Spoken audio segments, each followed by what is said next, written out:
Gareth, welcome back to East Best, bro. We're gonna check out the new rotors and the new brake pads. Look at that! Look at that!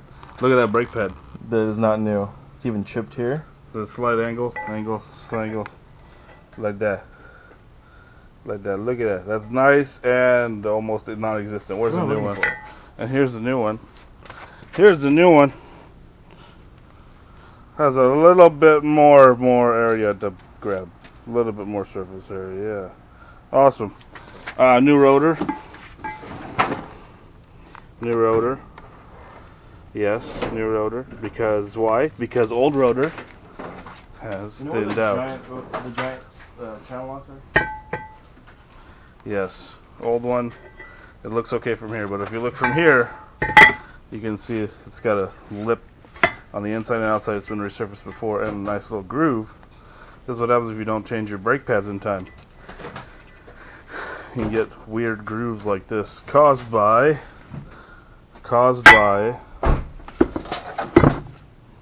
the pin. Not that one. Where'd you put the little old rotor? The brake pad? I'm using it. Oh. Well, this pin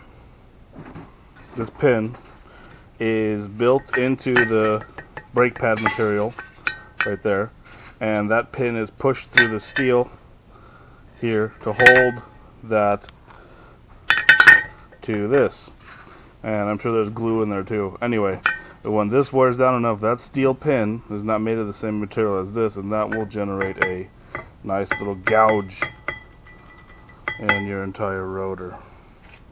Anyway, we also got some tires in, but there'll be another video. So we're going to do the... Okay, so when you're trying to push your piston caliper back, you can use a C-clamp. Just open up the C-clamp enough to fit behind the caliper, and you put your old brake pad in front of it. You put your old brake pad, which is super thin so it'll fit, put it in front of it, and then you put your C-clamp, and then you slowly tighten until it pushes your piston all the way back. Because you saw how thick, and that's seated all the way. It shouldn't be really that difficult. Always make sure you open up the cap for your brake fluid reservoir. You gotta open this cap, or else this fluid is going to be pushing back against it. So you open it up, but you can see the fluid's pretty much topped off. We have to take some of it out because the old brake pads are worn down, way down, which we had no idea until we bought the new pads.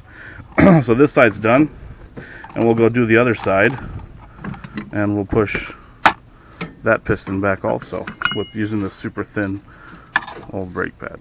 Hopefully it still reaches. Yeah. And this is the piston and the caliper. Awesome.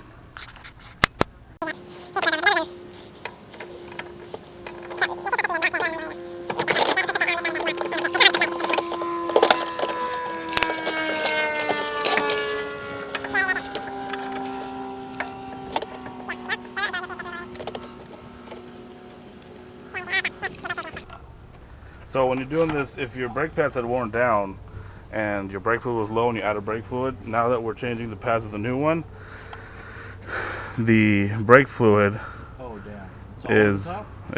will fill back up. So we have to get a rag and dip it to get the fluid out. So we got a baster. Whoa, 99-cent store special. And we're gonna just remove. Oh, I'll try this surface very.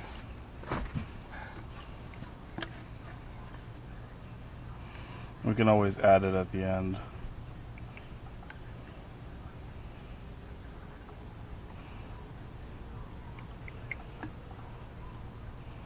Yeah, it's good. Yeah, it should be fine. Yeah, it's down to. Don't put it in there. Put it on the ground. Or find a rag. Or something. So yeah, the level is low enough to keep pumping on the.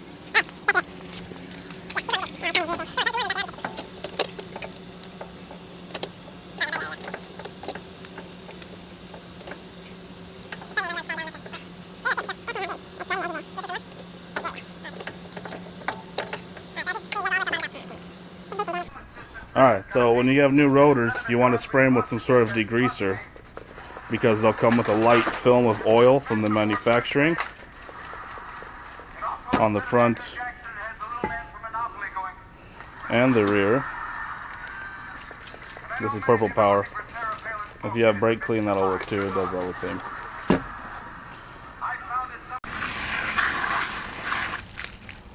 Official. So it's got the little clips. It comes like that with the new brake pad, and then that sits inside of the piston. Sorry, and then you just pop it in. So they sit in this hole. There's a hole in here that it sits in. These clips in the back simply hold the brake pad into the piston to help with the ease of installation. When your brakes are actually on the car with the rotor, those clips don't do anything. And that's the outer one. As you can see, the outer one doesn't even have any clips. The outer one is held in by a little spring. It kind of keeps it on tension. It has to go down on the inside.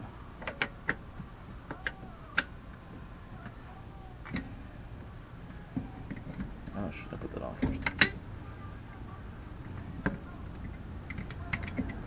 Now, so the other pad goes back there, gets tucked in nicely, and then that spring that he's holding, there you go, that spring kind of holds the pad in place. I think that goes on the,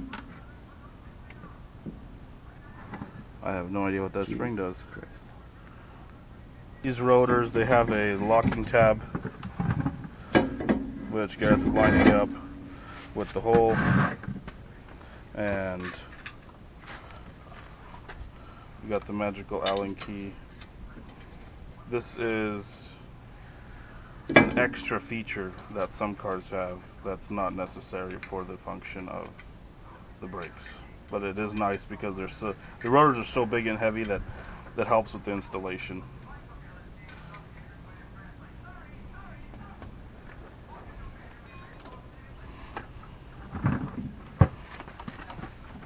Moment of truth. Oh, beautiful. That's slipped in easily. Now where are the bolts for the back of the thing? Who knows? Let me turn the steering to the right. Finger. The fingers are not the bolts, guys. Well, let me turn the wheel to the right. Is the key's not in it? No. You might be able to see.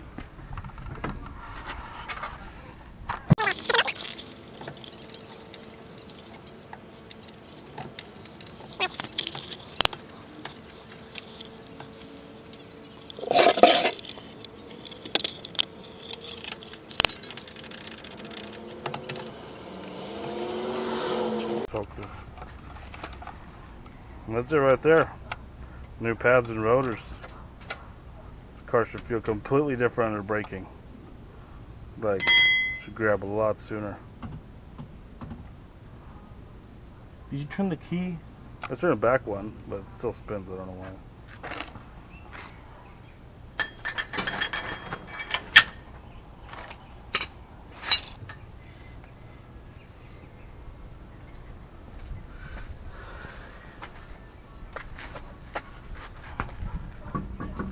That stud conversion kit helps a lot with putting the wheels on.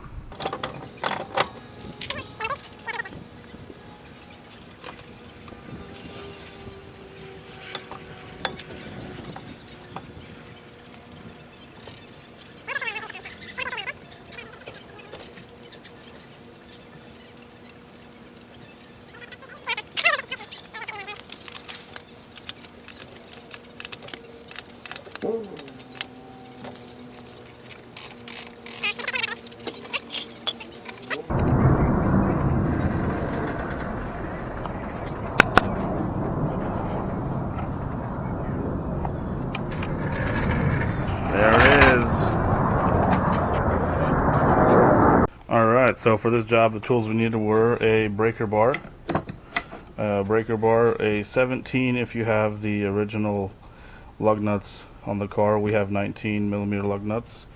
You need a 6mm Allen key.